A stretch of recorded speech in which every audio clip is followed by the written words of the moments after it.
작별하지 않는다. 한강. 한강은 모든 작품에서 역사적 트라우마와 보이지 않는 규범들을 정면으로 마주하며 각각의 작품에서 인간의 삶의 연약함을 드러낸다. 육체, 영혼, 산자, 죽은 자. 연결에 대한 독특한 인식을 지니고 있으며 시적이고 실험적인 문체로 현대 산문의 혁신가로 자리매김했다. 노벨문학상 선정 이유.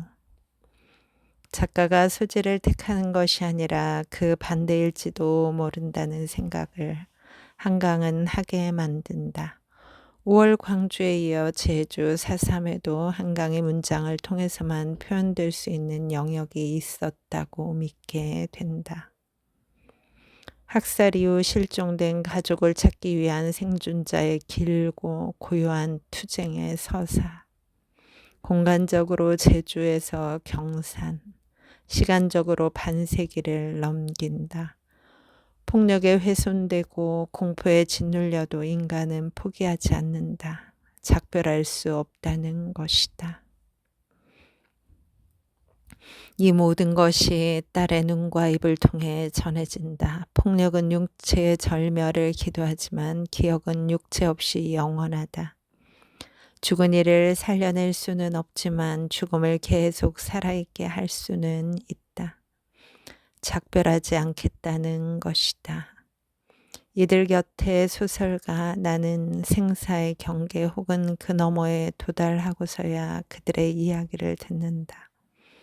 이만한 고통만이 진실에 이를 자격을 준다는 듯이 고통에 도달하는 길은 고통뿐이라는 듯이 재현의 윤리에 대한 가장 결연한 답변이 여기에 있다. 언젠가부터 그의 새 소설 앞에서는 숙연한 마음이 된다. 누구나 노력이라는 것을 작가들도 물론 그렇다. 그러나 한강은 매번 사력을 다하고 있다. 그해의 아버지는 19살이었어. 12살부터 젖먹이까지 여동생 넷, 남동생 하나가 있었는데 아버지가 가장 사랑한 건 그의 정초에 태어난 막내 여동생. 은영이라는 이름도 아버지가 지었대. 하경, 수경, 진영, 희영. 다음으로 순영이라고 이름을 붙이려는 할아버지를 만류하면서 안 그래도 순한 아기가 이름 따라 더 무르게 자라면 어쩌려느냐고. 밑단에 시보리가 달린 점퍼를 겨울 교복 위에 입으라고 할머니가 사주었는데 봄에 동맹휴학을 할 때 아버지는 하숙비를 아끼려고 짐을 싸서 돌아와서는 그 점퍼 속에 아기를 넣고 다녔대. 친구를 만나면 지퍼 위쪽을 열고 솜털 같은 머리카락을 보여주려고. 아기가 조그만 손을 뻗어 올려 셔츠깃을 움켜쥐는 걸 보고 여자애들이 감탄하는 걸 들으려고. 떨어뜨리면 어쩌려느냐고 할머니가 나무라면 꼭 안고 다니니 걱정 말라고 했대. 넘어질 것 같으면 얼른 뒤로 자빠져 버릴 테니 아기는 아무 일 없다고. 산이 무장돼 300명과 내통할 수 있다고 군경에게 의심을 받을 나이 남자는 맏아들 뿐이어서 할머니, 할아버지는 오직 아버지만 걱정했어. 이북 사투리를 쓰는 경찰들이 마을마다 들이닥쳐서 젊은 남자들을 잡아가 실적을 올린다는 소문이 파다했으니까. 일제 때부터 부역하던 고등계 형사들이 그대로 남아 해방전에 하던 대로 고문을 한다고. 그렇게 읍내 경찰서에서 죽은 고등학생이 있다는 이야기를 할아버지가 듣고 온 뒤로 아버지 혼자 동굴에 숨어 지내게 했대. 동굴에서 아버지는 낮엔 호롱불을 켜고 책을 읽고 공부하고 시국이 지나가면 서울에 있는 대학에 시험을 쳐보고 싶다고 생각했대. 해가 지면 빛이 새어 나가지 않도록 불을 끄고 앉아 있었어.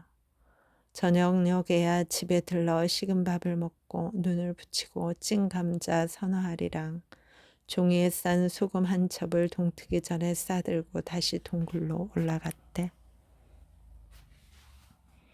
그 11월 밤에도 아버지는 언제나처럼 동굴을 나와 집으로 오는 길이었어.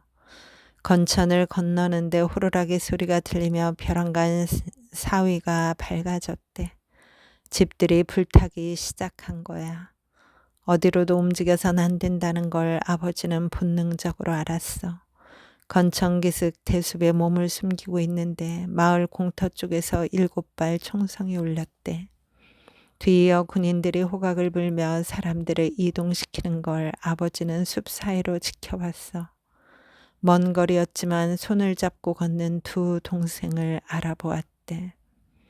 더 어린 아이들을 앞세워 걸리거나 아기를 업은 여자들, 허리가 굽은 노인들이 넘어지거나 빨리 걷지 못해 자꾸 행렬이 지체됐는데 그때마다 군인들이 호루라기를 불며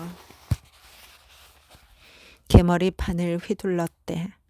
더 이상 사람들이 보이지 않게 되자마자 아버지는 마을로 달렸어. 뒤돌아보자 가우수가 더 많은 아랫 마을에서도 불길이 타오르는 게 보였대. 불꽃이 얼마나 크고 밝은지 연기가 솟아닿는 구름의 흰 빛이 보였대. 집담, 밭담들, 돌로 된 집들의 벽체들만 남기고 모든 것이 불타고 있었어. 아버지가 집에 들어서자 마당 가득 붉은 게 흩어져 있어서 놀랐는데 달아오른 고추장 장독이 터진 거였어. 집에 아무도 없는 걸 확인하고 총소리가 들렸던 팽나무 아래로 달려가 보니 7명이 죽어 있었대. 그중 한 사람이 할아버지였어. 가오마다 주민 명부를 대조한 군인들이 집에 없는 남자는 무장대에 들어간 걸로 간주하고 남은 가족을 대살한 거야. 집까지 시신을 업고 가서 마당 가운데 뉘어놓고 아버지는 닥치는 대로 댄잎 한 아름을 끊어왔대. 헝겊 대신 그걸로 얼굴과 몸을 덮고 아직 잔불이 타고 있는 창고 자리에서 자루가 타버린 삽을 끌어냈대. 달궈진 쇠가 식기를 기다려 댄잎 위로 흙을 덮었대. 솟구쳐 오른 오렌지색 불꽃이 유연하게 몸을 휘며 흔들리고 있었다. 그 움직임에서 눈길을 떼지 않은 채 인선이 말한다. 이 이야기를 그 영화에서는 하지 않았어. 나는 고개를 끄덕인다. 사실이다.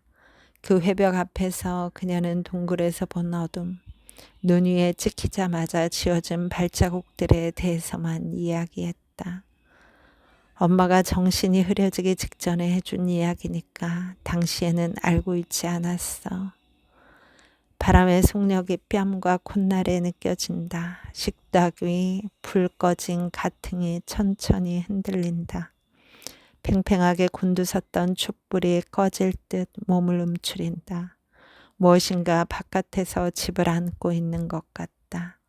거대하고 차디찬 그것의 숨이 석갈의 창호들 틈으로 파고드는 것 같다. 겨우 일주일 만에 아버지는 붙잡혔어. 촛불에서 눈을 들며 인선이 말한다.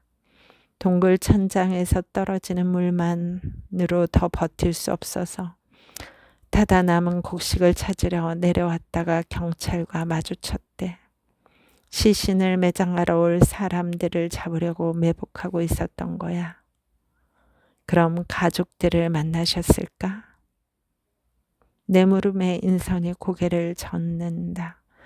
그렇게 되지 않았어. 군과 경찰의 지휘 계통이 다르니까.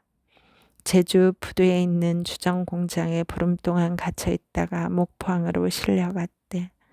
선착장에서 기다리던 육지 경찰이 즉석에서 수감지와 형량을 알려줬대.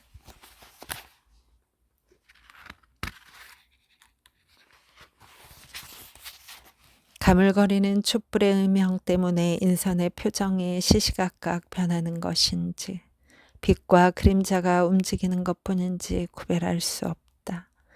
그럼 군이 데려간 사람들은 피읍에 있는 국민학교에 한 달간 수용되어 있다가 지금 해수욕장이 된 백사장에서 12월에 모두 총살됐어.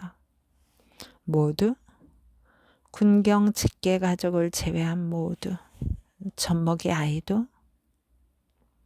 절멸이 목적이었으니까 무엇을 절멸해? 빨갱이들. 누군가 세차게 두드리듯 현관문이 덜컹거린다.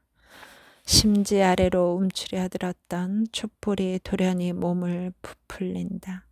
동요하지 않은 채 인선이 식탁 위에 두 손등을 얹는다. 10개의 깨끗한 손가락들이 가지런히 펼쳐져 있다. 그 끝에 힘을 실어 식탁을 짚고 일어서며 그녀가 말한다. 보여줄 게 있어. 열려있는 자신의 캄캄한 방으로 나아가는 인선의 뒷모습을 나는 지켜본다. 마당에서 다시 무언가 쓰러지는 소리, 방수포가 펄럭이는 소리, 새된 휘파람 같은 바람소리 사이로 그녀는 한 걸음씩 앞으로 내딛는다. 눈 대신 몸 어딘가를 촉수를 사용하는 듯 느리고 조용한 동작. 얼마 지나지 않아 인선이 안고 나온 건 철제 책장에 꽂혀있던 상자들 중 하나. 어두워서 아무것도 보이지 않았을 텐데 위치를 기억하고 있었던 걸까? 촛불 옆에 상자를 내려놓는 인선이 두 손으로 뚜껑을 연다. 날짜, 표제어가 적힌 노란 포스트잇, 연두색, 짙은 초록색의 가느다란 플래그들이 붙은 책자들을 차례로 꺼내 식탁에 쌓는다. 인선이 꺼내지 않아 상자 아래 남은 손바닥만한 액자 속 흑백 사진을 나는 본다. 정장, 원피스 차림으로 사진관 스튜디오에서 찍은 젊은 남녀의 사진. 스툴에 앉아있는 여자가 인선의 어머니라는 것을 나는 곧 알아본다. 소녀인 채 늙어버린 사람 같다고 생각했었는데 그때 얼핏 상상했던 여린 얼굴과 달리 따스하고 당찬 생기가 작은 체구 전체에서 배어나오는 젊은 여자다. 오히려 여려 보이는 쪽은 그녀의 어깨에 한 손을 얹고 서 있는 호리호리한 남자. 그 이목구비가 백자처럼 깨끗한 것을, 쌍꺼풀 없는 큰 눈이 물기 어린 광채를 머금은 것을 나는 본다. 인선의 눈과 체형이 아버지를, 나머지는 젊은 어머니를 닮았다고 생각한다. 여러분, 오늘도 좋은 날입니다. 오늘 하루 잘 살아내느라 수고 많았습니다. 힘내세요. 다음에 또 만나요. 감사합니다.